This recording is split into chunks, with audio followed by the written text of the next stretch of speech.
அந்த தொகுதியில நிக்குது. அதிமுக பாத்தீங்கன்னா தொகுதியை தொலைச்சிருச்சு, பிஜேபிக்கு கொடுத்துருச்சு. ஏன்? இங்க சென்ட்ரல் கவர்மெண்ட், மத்திய அரசு நிறுவனங்கள் அதிகமா இருக்கு. இதுக்குள்ள ஒர்க் பண்றவங்க எல்லாம் பாத்தீங்கன்னா நார்த் இந்தியன்ஸ். நம்ம கை கட்டி அடிக்கிற வேலையில மட்டும்தான், கை கட்டி நிக்கிறோம்ல, இந்த மாதிரியான வேலைகளுக்கு மட்டும்தான் தமிழர்கள் இருக்கும். யோசிக்க மாட்டீங்களா சரியான அரசு எதுன்ட்டு?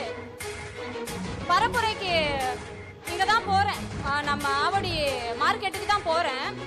திருமண தசையெல்லாம் வடக்கன்ஸ் தான் இருக்காங்க. யார்கிட்ட நோட்டீஸ் கொடுக்குறதுனே தெரியல. எப்படி ஸ்கெட்ச் பாருங்க, வடக்கர்களை வந்து வர வச்சிருவாங்க.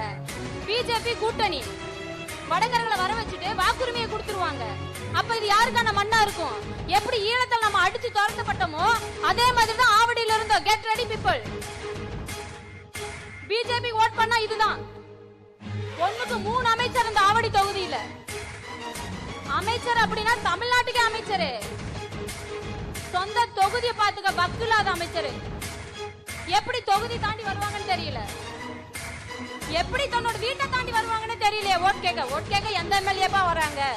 நாங்க தான், நாம் தமிழர் கட்சி பிள்ளைகள் தான் நோட்டீஸ் எடுத்துக்கிட்டு எளிய மக்களோட புரட்சி உங்களுக்கு தெரியும். பெரிய பணக்காரங்க எல்லாம் இல்லைங்க, எல்லாம் வேலை வெட்டி விட்டுட்டு குழந்தைங்களுக்கு நல்ல அரசியல் கொடுத்துட்டு மக்களுக்கு உங்ககிட்ட நாங்க தேடி வரோம் வாக்கு கேட்டு. படிச்ச பிள்ளைங்க யோசிக்கணும், சிந்திச்சு வாக்களிக்கணும். நமது சின்னம் விவசாயி. போட்டு பாருங்க ஓட்ட, அப்புறம் பாருங்க நாட்டை.